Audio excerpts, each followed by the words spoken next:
Good morning, everyone. Pio Marola here from ThinkLinkers. Let me start by asking you, are you AI ready? Hold it right there. Is your data ready to make your company AI ready? It's a pleasure to welcome all of you today, connecting from Europe, from all over the world, to talk about the crucial topic nowadays. We've been saying it for a decade that data management is the foundation and the springboard for innovation and new technologies. And finally, we also see companies like Forbes, Gartner talking about it and saying that the linchpin for successful adoption of artificial intelligence is indeed data and data management. First of all, I would like to ask you, because today we have an amazing audience. We're counting more than 650 people connecting from all over the world. But I want to know, where are you coming from? I'm speaking to you from the wonderful city of Prague in the Czech Republic, which, by the way, very soon will host the Data Management ThinkLab on the 18th and 19th of April. For 2 days, Prague will become the data city, where incredible professionals will connect, meet each other, and discuss the most crucial topics in data management. We'll talk about the business case for artificial intelligence, MDM and automation, lean data governance, a lot of topics open for discussions. So we're really looking forward to welcome all of those that, of course, remember to get a ticket and join us. But today, we are going to talk about artificial intelligence and data management. And we have an amazing guest. We have Dr. Imad Saeed, the co-CEO of Pilog Group.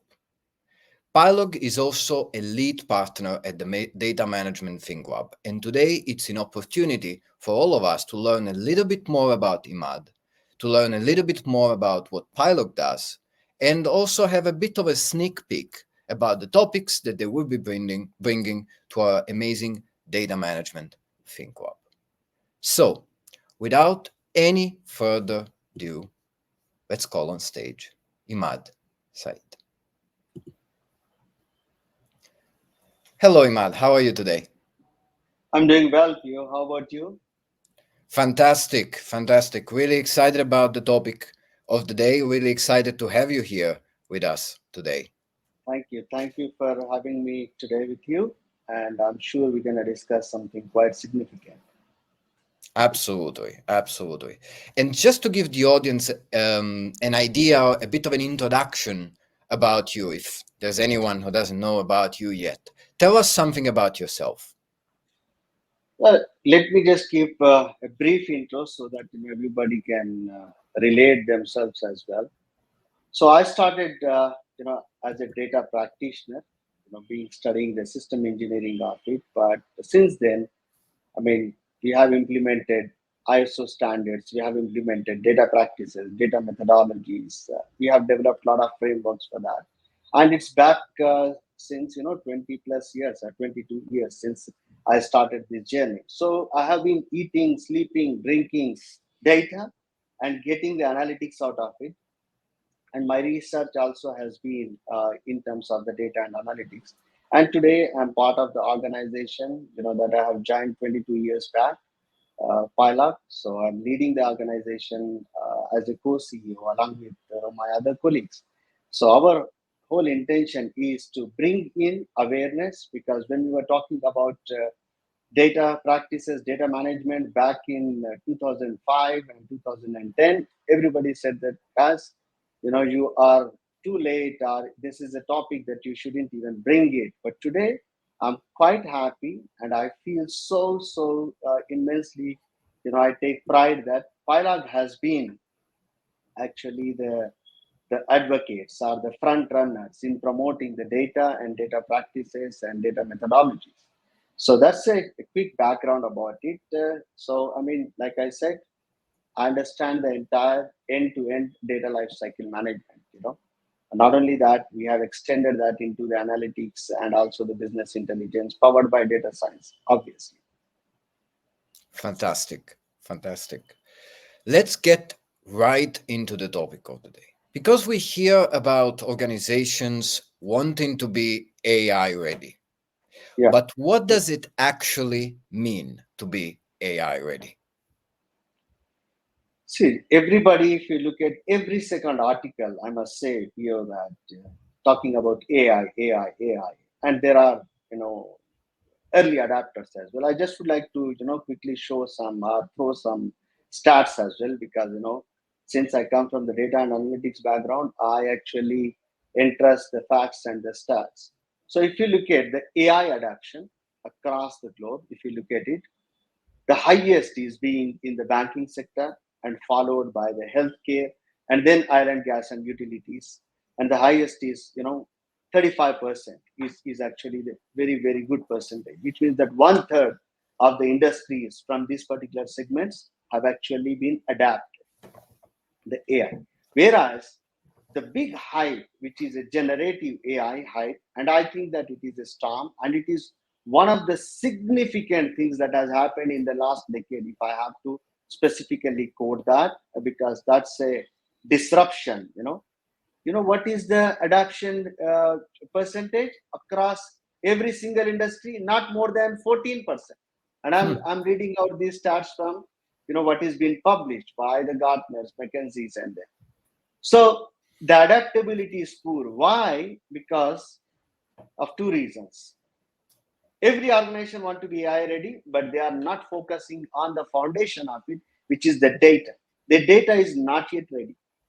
The data is having a lot of anomalies. The data is not structured. Even if it is unstructured data, but there are no models that can actually fine tune that unstructured data and get you the results of it. And what we are missing here is that organizations do not have the readily available data to feed into AI, because AI can be as smart as your data can be.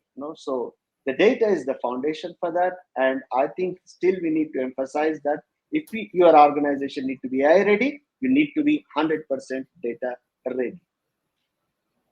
Oh, absolutely. So I agree with you 100%.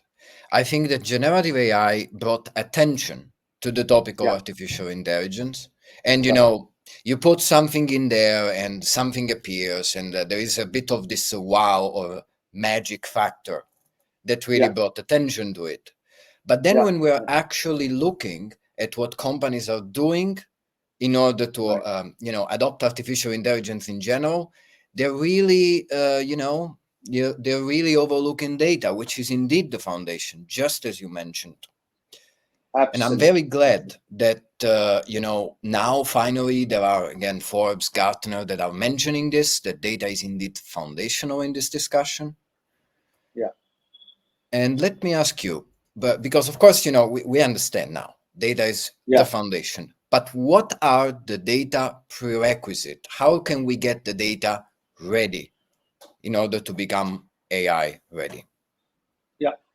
See, now let me just speak that from couple of contexts. The context number one: if somebody would like to adapt the Gen AI, Chat GPTs, or Gemini, or any of these, LLM models that are available, Astral, or you can easily do it. But what we need to consider is that what is the value that it is going to add to your organization, because it is more generative AI, and it is what is being available already as a knowledge base that you can bring it.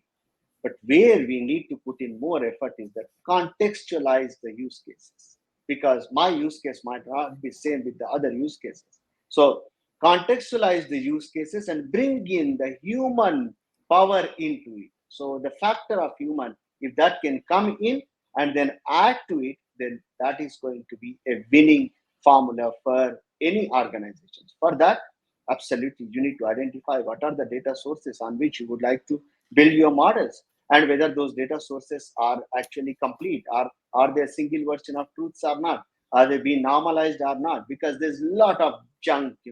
If you feed the junk, AI will also give you the junk answers, and you will not find the appropriate answers for that. So we need to have the right foundation of the data. When I talk about the data, I'm talking about the metadata, because your metadata repository is actually gives you the direction and qualifies and quantifies what exactly the data is talking about. And then the master data, absolutely. I mean, we'll talk about that probably. So, master data is something that is actually an asset of our organization. And once you have these two addressed, then the transaction data, then only we're going to talk about your AI. I mean, you can build AI models on metadata, you can build AI models on master data, but the business intelligence lies in the transactional data. And as long as you are not solving and addressing the meta and master data challenges, you are not going to get to those business events on which you would like to analyze it and automate it. So I personally feel that every organization need to go through a journey, not necessarily a lengthy journey, but they need to start with the data cleansing, data collation, data ingestion, and all these things, data normalizations. Then only you would be able to do that, and then you can go and onboard more and more and more data as you go forward. But you need to establish the data processes within your organization if you really would like to take the advantage of AI readiness. Very good. Very good. Master data is one of those disciplines that, comes in and out of fashion, meaning that there are lots of projects that fail. There are also data cleansing initiatives, they take time, they're expensive. Master data projects are really expensive. And here you're seeing artificial intelligence that promises this immediate magic step forward, and master data, which is instead, something that is perceived as a hindrance almost in organizations. Right. So how do we reconcile these two things? Because again, maybe if that's the perception of MDM, that can be a hindrance to the adoption of AI. What do you think about that? See, Pierre, you are rightly said, master data always has been seen as a big elephant, or it's a big task and complex, and heavy lifting is required, lot of resources, lot of complexities, and all of that. What we are solving today is that, because we come from the journey, we have been in the master data domain from early 2000s, and in fact, I must say that even late 90s, but early 2000, to be very, very humble and honest about it, master data management practices we brought in. Today, what we have is extraordinary because we have learned through this journey, we have simplified it.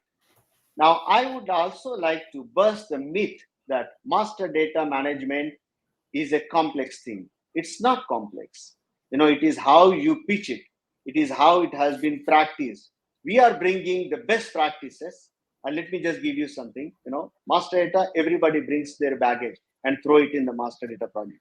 Now, you want to do a master data project, but you also want to solve 10 other things of it. I say that first, establish the foundation of master data practices, master data governance, master data quality. For that, earlier you needed tens of different software and probably tens of resources that were required. But today, I don't think so. Now we have discovered something, reinvented something, reimagined something, which is called lean data governance. Why we had to bring in the topic or the term lean data? Because we wanted to burst that myth that it's a heavy, complex project that comes with a lot of baggage. Lean does not mean that we are trimming something. I mean, if you really look at us as well, prior to COVID, I think we have not focused on our health, but now we focus on health. What is our objective? To be lean, fast, agile, adaptive. That does not mean that we are sacrificing our health. We are actually improving on health, which very clearly shows that we need to bring in this practice also, for the data management, and especially for the master data management, which need to be simple. So if you now look at the approach that Pilog has taken, it's lean, which means that it is simple, it is agile, which means that you should be able to change the rules, you should be able to bring in new business rules, you should be able to get rid of some of the heavy lifters, and then swift, which means that responsive, quick. So to be honest with you, Pio, you asked a question. I mean, that is much more relevant, where we will be actually talking more about lean data governance in the conference in a couple of weeks from now, and exactly to be precise, 2 weeks from now, wherein we will showcase what exactly is the lean data governance. It comes with all the big punches, but with simplicity, with fast, with the speed. Because today it's the speed that is required. Speed of adoption is required. Speed of development is required. Speed of deployment is required, and speed of intuition is required. All these things are part of lean data governance, and that is what we are going to launch with. And just to also add to that, I mean, it is such a beautiful software product that I can never stop talking about. It comes with AI lens, which means that if anybody would like to navigate, they just ask the AI lens, and I call it as a conversational AI. And how we could build a conversational AI? Because we have sorted out the foundation of it. We looked at all the use cases, and we have actually collated the data and fed that into the model so that we can converse with the system. So it's not a bot or a chatbot, and I do not want to belittle those terms, but it's a conversational AI. You talk to that, it has got the intelligence, it has got the context that you are talking, and then it responds to you. And that's what we are bringing. And I think we are going to burst a lot of myths and a lot of old practices, and then we're going to build something on this foundation going forward. Fantastic. Lots of important concept there. I agree with you that the world evolved. Yeah. There are things like speed and, trimming away the unneeded, the heavy, that are really important. Companies that are able to adapt and are dynamic are the companies that are able to reinvent themselves and innovate. Right. So it's only natural that the MDM needs to follow this kind of trends and become also something that doesn't hinder speed, but instead becomes the foundations for all the things that are on top of it. Right. And I'm really curious to personally see this conversational AI that you mentioned, because I think that the next frontier for AI will indeed to be more human in a sense, more like speaking in a manner where you don't need necessarily an engineer to have a conversation with it, but instead a domain expert, an expert in the field. Absolutely. So it's really interesting. Absolutely. Can I just add a point there? If we do not build the use cases of AI that are empowering human and helping humans like humans, we are not going to win this battle. That's what I just wanted to add. Yeah, that's what it should be for, not AI for the sake of AI, isn't it? Yeah, absolutely. Very good, very good. And in connection to this, we're talking about things, again, like agility, speed, and so on. And many organizations out there, also not huge organizations, like SMEs or startups, also want to take advantage of AI. Okay? But you will hardly see a startup or an SME going into MDM or data governance. Right. Does this lean data governance solution actually apply to smaller size companies as well? Right. Yeah. See, that's a very, very good question, because now I personally feel that there must be equality. So there are greater solutions that cost millions of dollars, but SMEs cannot afford. That's the reason we came out with lean data governance. We said that everybody should have right to utilize the AI capabilities and the best practices. So we have scaled up offering. So for SMEs, we have something that is addressing their use cases. And by the way, it is multi-domain, and it is absolutely multi-domain. So it's not just a single domain. MDM, it is a multi-domain SaaS model. The moment I say SaaS model, I think you might have already understood that SMEs can easily subscribe, because it's not a capital investment. It's just an operational expenses that they can, and it's as easy as just you configure it, and the conversational AI will help you, guide you to configure it, and then you get it started. Do you need AI experts to do that? Absolutely not. Why? Because the AI expert is sitting on the other side, helping you, guiding you, enabling you, onboarding you, teaching you, training you, coaching you to get best out of it. So what we have done is that we have empowered the lean data governance with the AI, and we also recommend all our customers and everybody that don't go and try to now build something on MDM on your own, because that's not your specialized area or the subject. Yes, if there are use cases that are in your industry, yes, you go and invest. But something like this, which is economically available, which is affordable, which is available on a SaaS, you can easily subscribe to that. So we have it for the SMEs, we have for the mid-level enterprises, we have for the extra large or the large enterprises as well. So we cater for all of that.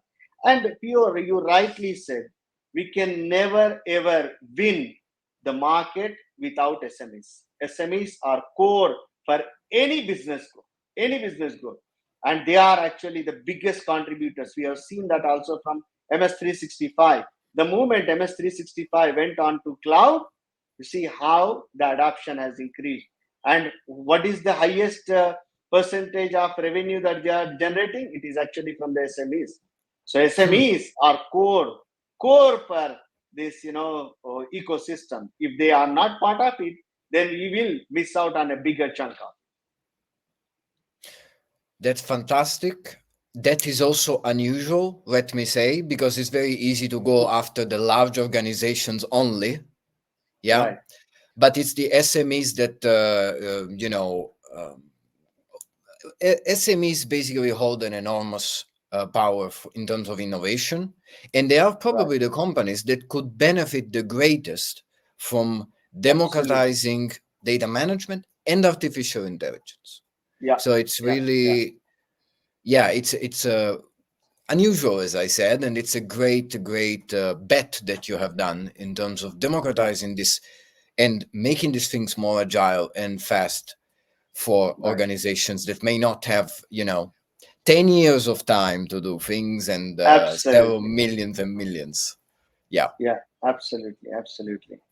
CPO, interestingly, somebody asked me very recently that why are you now focusing on SMEs and it's a drop by drop revenue? I said that if you want to change the culture, if you want to bring in the data driven decision making, it's not at the corporates, because they are already being oriented, they already are aware of, there are several programs, several investments going. It's where you must put in, it's the SMEs. So I believe that in near future, every SME, even MSMEs, which is a micro businesses as well, would be able to adopt this MDM, because it will be affordable for them with lot of value addition. Absolutely. We have a comment here from Kevin. SMEs are the bedrock of Europe's economy. Absolutely. For the first time, 100%. Lean data governance caters for their requirements. Absolutely. Couldn't be any happier. Spot on. Yeah. Very good. Now, of course, we're speaking about the amazing things that artificial intelligence can make. But this conversation wouldn't be complete if we were not talking also about the concerns that people have when it comes to AI. We had a poll, I think, last quarter, where we asked about, AI adoptions in organizations. And of course, in many cases, there was a lack of a business case, but also in many cases, there were ethical, legislative concerns and things in this realm. What is your take on them? Yeah. See, Pio, that's really a huge concern that I hear from maybe 9 out of 10 people, which is on transparency, which is on confidentiality, which is also on ethical practices, fairness, biasness, and all of these things. And all of them are genuinely, we need to look at. So I believe that the regulatory bodies are already looking at it and they are trying to draft it. But until those regulations come in place, we need to be responsible. I'm talking about the AI practitioners need to be self-responsible, because you cannot violate the copyrights. You can't say that because AI allows you to do that, there is a leeway that you can adapt and actually own somebody else's stuff. Transparency is something, confidentiality is something. All these things, the privacy is another important thing in terms of the AI. All these things we need to adhere to it until the regulatory bodies come in and establishes those practices. But I think within a year or so we're going to see a lot of regulations being passed around that. And again, the personal data is something that we need to protect it. I'll give you a simple example. One organization, the CIO or the leadership from the organization, when I heard and learned about Gen AI, he commanded all his people and he says that, guys, what I would like you to feed all the data, whatever we have, into the Gen AI, and I would like to see the results. You know what they did? Since there was no governance, there was no specific instructions, they fed financial data, confidential data, the salary data, payroll data, and everything. And everybody could just, ask a question: what's the paycheck that somebody has received? What is the incentive somebody has received? So why this has happened? Because there was no governance in terms of the data, and there was no governance in terms of developing an AI model. So that's why I think that now the organizations are very, very conscious as well as very sensitive towards what need to be fed, what need to be governed, and how it need to be governed. And I personally feel that AI cannot take away the rights of human beings. AI need to protect and act in the best interest of the human beings if it has to long lost in the market, and if it has to win the bigger battle in the market. Because I believe that this is just the beginning, Theo. We're gonna see a lot more stuff, evolution of AI in the next decade or so. So we really need to be responsible. That's first thing. The second thing is that you need to bring in the best practices and governance in terms of the data as well as AI. Unless you bring those, you won't be able to address these concerns. And you need to bring in transparency. Indeed, because when you do things like using AI without being careful, that's when then this becomes the news everywhere, and people start to lose trust in artificial intelligence. So there is an enormous loss of trust, and then organizations don't want to touch it again. But I think that although this is a technology that is evolving, as you just said, we're just at the beginning. All right. Yeah. And we need to make sure that we are steering the wheel of the situation. We're steering the boat so that the important human rights are protected, and this becomes, and artificial intelligence actually becomes an amplifier of the good things that we're able to do. Absolutely. It's exactly the same way, Theo, if you can recall the internet revolution as well. Until the regulatory bodies came in and put down the stuff and started protecting, in the best interest of the humans, it was not so successful because who were adapting it?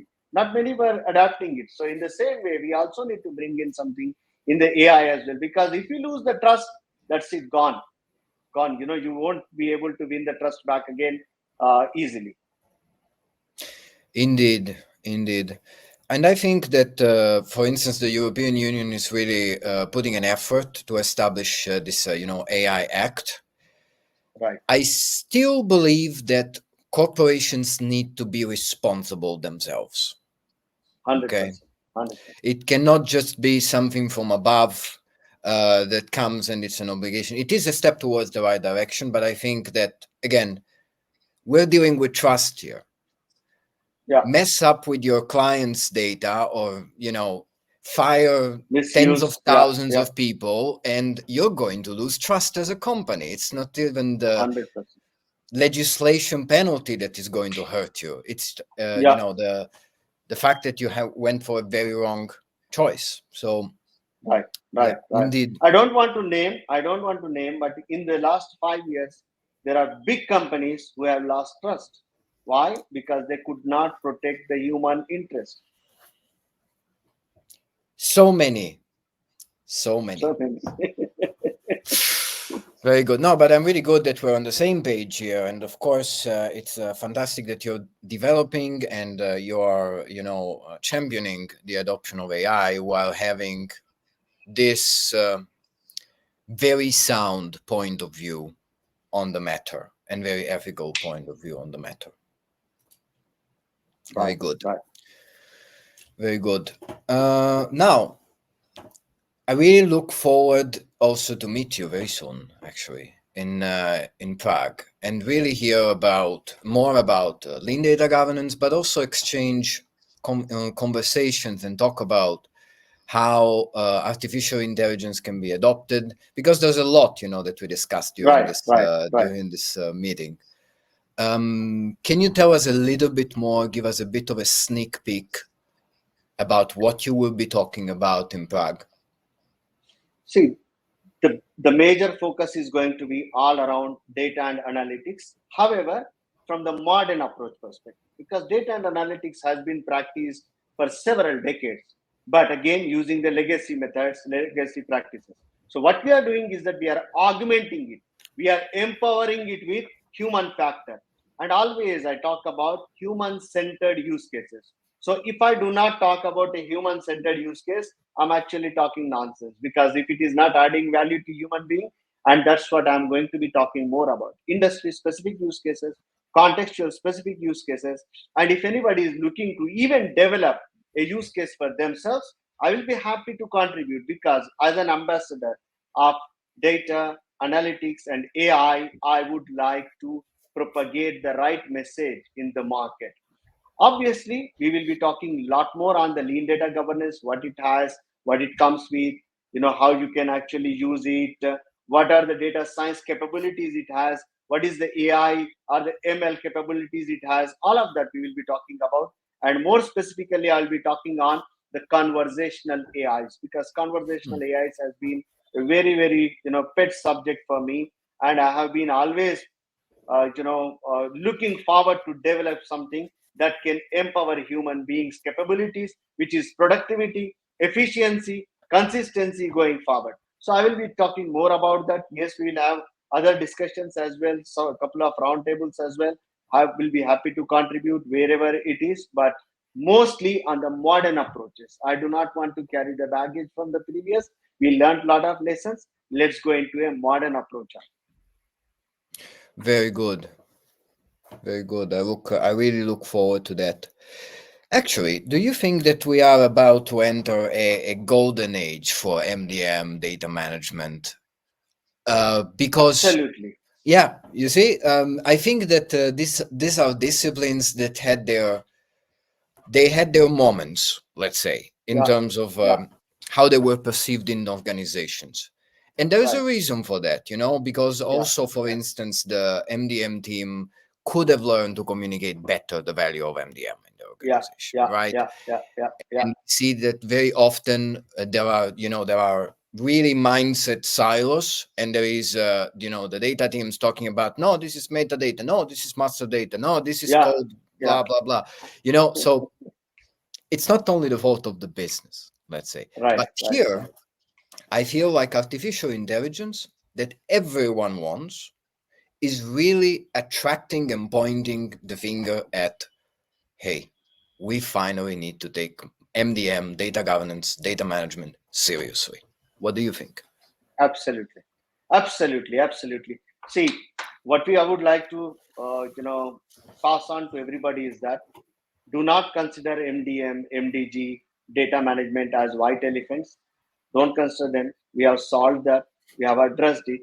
We're gonna really change your perception. If you look at it, and if you try it, if you look at our demos, if you look at our approaches, our practices, and by the way, all of them are ISO compliant. This is not something that I'm bringing, from my own dictionary or standards. ISO compliant. But what is the advantage that we are taking? We are taking the advantage of AI. So every process is the augmented process, which means that it is amplified with AI. It is amplified with the data science capabilities. And that's what we are going to introduce to the market. And I personally believe that everybody will realize once they adapt it, their perception would be completely changed. I say they will flip it, saying that MDM is easy to manage because you have these conversational AIs, AI lens that will help you manage it better, efficiently, and productively, and with a lot more accuracy. I look forward to learn more about that. because it sounds like something a game-changing approach Absolutely. to it. Absolutely. Now, of course, I will be very lucky to meet you in 2 weeks from now and hear all about that. But I'm sure that in the audience there are people that would like to learn more about Pilot Group, would like to connect with you, and ask you some more questions. What's the best way to do so? See, there are several ways of it. I mean, we are very active on social media. So our LinkedIn stuff is already published. I think I saw also there is a link that was popping up. And obviously our website, pilotgroup.com, pilotgroup.com. And that's a simple one. You can search for that. And if they would like to, know more about it, or if they would like to learn about the research that we have put in, or if they would like to maybe download some of the research that is published by Gartner, or that all of that is available on our website. They can talk to our experts, they can reach out to us, and also info@pilotgroup.com. That is also another email ID that is available. But the links are available, and my team is going to put down the links as well as part of the messages, so that anybody can reach out to us, and we are always available. In fact, we are working 24/7. That is what I say to everybody, because our presence is global. We are globally present. Fantastic. Fantastic. Well, I think we should do this again. We just started Yeah, scratching the surface. There's so much more that we can talk, and we can continue really championing this idea about this democratizing data management, MDM, as well as AI, because this is yeah, where, progress comes from and innovation comes from, and of course, growth comes from. absolutely. As a trendsetters, we need to leave the legacy. We need to give something back to the society. We need to give something back to the peers, share our experiences, and that's what we feel pride about, and that's where we take the responsibility as well.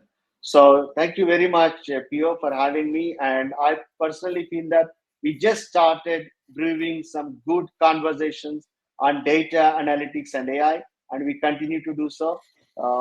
Happy to be associated with you, and see you in 2 weeks' time. Fantastic. Thank you very much, Himad. It's been a pleasure. And I also, of course, want to thank everyone in the audience that connected with us today.